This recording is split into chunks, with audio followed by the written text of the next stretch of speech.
Assalamualaikum. Kita buat menu set ala-ala restoran Thailand yuk. Kita buat pad krapau. Itu loh daging cincang yang dimasak dengan daun basil. Biasanya sih dimakan dengan telur coplok. Terus minumnya dengan Thai tea. Bahan apa saja yang diperlukan dan bagaimana cara membuatnya? Yuk simak videonya sampai selesai. Bahan utamanya saya menggunakan 250 gram daging cincang. Saya menggunakan daging sapi, tapi kalau menggunakan daging ayam juga boleh. Kemudian saya menggunakan 1 iris jahe. Jahenya ini nanti digeprek dulu ya sebelum digunakan. Bahan selanjutnya saya menggunakan 10 siung bawang merah. Saya gunakan agak banyak karena ukurannya kecil-kecil.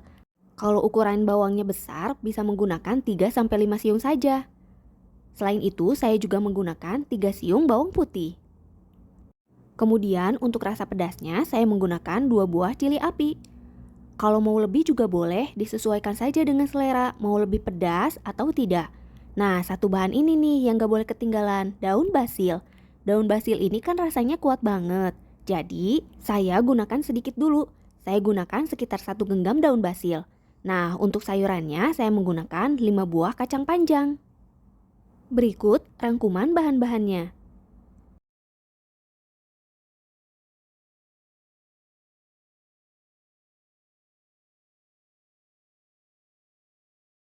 Pertama, saya iris-iris dulu bawang merahnya. Sebenarnya sih diulek juga boleh ya, cuma saya pilih diiris karena saya ingin lebih cepat. Saya iris tipis seperti ini. Oh ya, ini pelet kapaunya ala Papay's Kitchen ya. Jadi tidak menggunakan kecap ikan. Tapi kalau suka kecap ikan, boleh juga ditambahkan nanti pada saat memasak. Kalau nggak ada bawang merah, bisa juga ya diganti dengan bawang bombay. Gunakan sekitar 1/4 bagian saja. Bawang merahnya sudah mulai selesai diiris, selanjutnya iris juga bawang putihnya. Iris tipis seperti bawang merahnya. Selain tom yum dan pad thai, menurut saya pad krapau ini cukup enak loh. Kalau teman-teman pergi ke restoran Thailand, biasanya pesan menu apa? Pemotongan bawang putihnya sudah mulai selesai, selanjutnya potong juga cili apinya. Saya potong agak besar, jadi nanti hasilnya lebih kelihatan. Boleh juga ya cili apinya ini dicincang halus, atau kalau mau dihaluskan dengan bawang-bawangan tadi. Kalau nggak suka pedas, ini boleh di skip ya, atau diganti dengan cabai merah besar. Jadi rasanya nggak pedas, tapi tetap dapat warnanya yang cantik. Selanjutnya kita potong-potong juga kacang panjangnya. Saya potong-potong kecil seperti dalam video. Kalau kacang panjang dipotong kecil, namanya tetap kacang panjang nggak ya? Kan udah jadi kecil-kecil. Bercanda, namanya tetap kacang panjang dong. Ya iyalah ya, namanya tetap kacang panjang, masa jadi kacang pendek? Pemotongan kacang panjangnya sudah selesai, jangan lupa geprek jahenya agar aromanya lebih keluar. Selanjutnya, panaskan sedikit minyak untuk menumis. Setelah minyaknya panas, baru deh saya masukkan jahe yang sudah digeprek. Kemudian saya juga masukkan bawang merah dan bawang putih yang sudah diiris sebelumnya. Aduk-aduk sampai semuanya tercampur rata. Ini saya masak sampai semuanya wangi dan mengeluarkan harum. Gak usah ditinggal ya, karena semua bahan-bahan ini cepat matang. Kalau ditinggal nanti takutnya jadi gosong, terus jadi pahit deh.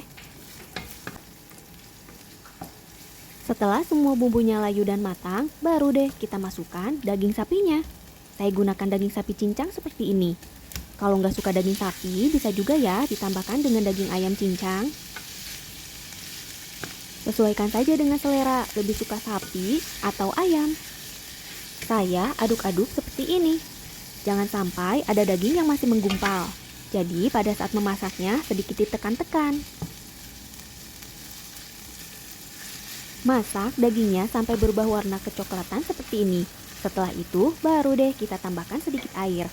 Penggunaan air di sini agar bumbunya lebih meresap ke dalam daging. Selain itu, dagingnya nanti jadi tidak kering karena ada sedikit kuahnya. Maksudnya bukan kuah yang banyak seperti sayur sup, bukan, tapi sedikit sekali kuah. Karena airnya nanti akan kita serapkan lagi ke dalam dagingnya. Saya gunakan sekitar setengah gelas air atau sampai dagingnya ini agak sedikit terendam. Agar rasanya lebih enak, jangan lupa tambahkan kaldu bubuk. Saya gunakan kaldu bubuk rasa jamur. Tambahkan juga kecap asin. Saya gunakan sekitar 2 sendok makan kecap asin. Tapi disesuaikan saja ya, gunakan secukupnya. Saya juga menambahkan saus tiram. Kalau ada kecap ikan bisa juga ya ditambahkan, tapi saya lagi nggak ada. Tambahkan juga lada putih. Untuk garam saya tambahkan terakhir. Jadi nanti saya akan cicipi dulu apakah kurang asin atau tidak. Kalau dirasa cukup, penambahan garamnya nggak perlu ya. Saya juga menambahkan kecap manis. Walaupun pembuatan pad krapau ini tanpa menggunakan kecap ikan, tapi rasanya enak kok. Mirip yang dijual di pasaran. Ini aduk-aduk terus sampai airnya agak asat. Tapi jangan sampai kering, kan sayurannya belum dimasukkan. Kalau sudah terlanjur kering bisa ditambahkan air lagi ya. Jadi nanti bumbunya pun meresap ke dalam sayuran. Nah, sekarang baru deh masukkan kacang panjang yang sudah kita potong-potong sebelumnya. Aduk-aduk terus sampai semuanya tercampur rata dan airnya ini meresap ke dalam sayurnya. Aduk-aduk terus seperti ini ya. Semakin matang nanti warnanya jadi lebih gelap. Oh ya, tadi kan saya cobain, ternyata kurang asin, jadi saya tambahkan sedikit garam. Penggunaan garamnya opsional. Kalau dirasa sudah cukup asin, garamnya bisa di-skip. Wah, masakannya udah mateng. Kalau yang gak suka pedas, ini bisa langsung disajikan, tinggal tambahkan aja daun basilnya. Saya ambil sebagian dahulu sebelum ditambahkan dengan cili api, agar anak kecil bisa makan. Nah, setelah saya ambil sebagian, baru deh saya campurkan cili api yang sudah kita potong sebelumnya. Kemudian saya tambahkan juga daun basilnya. Saya sedikit sobek-sobek seperti ini. Kemudian aduk-aduk sampai semuanya tercampur rata. Masaknya jangan terlalu lama, karena daun basil dan cili api cepat matang. Aduk terus sampai daun basilnya layu. Wah, alhamdulillah hari ini masakannya agak spesial. Berbeda dari biasanya, karena saya buat set menu. Jangan lupa masak nasi putihnya ya. Jangan sampai lauknya udah mateng, nasinya belum ada. Sebelum diangkat dan disajikan, tes rasanya terlebih dahulu. Kalau udah pas, baru deh pindahkan ke piring saji. Selanjutnya, tinggal buat deh telur ceploknya. Kalau nggak pakai telur ceplok juga nggak apa-apa, ini udah enak kok. Biar lebih istimewa, kalau di rumahnya ada Thai tea, bisa diseduh juga ya. Jadi restorannya pindah deh ke rumah. Pad krapaunya udah jadi. Gimana? Udah mirip kan dengan set menu yang ada di restoran Thailand? Dimakan dengan nasi putih dan telur ceplok, alhamdulillah enak. Apalagi minumnya dengan Thai tea. Terima kasih ya yang sudah menonton sampai selesai. Jangan lupa recook. Bye!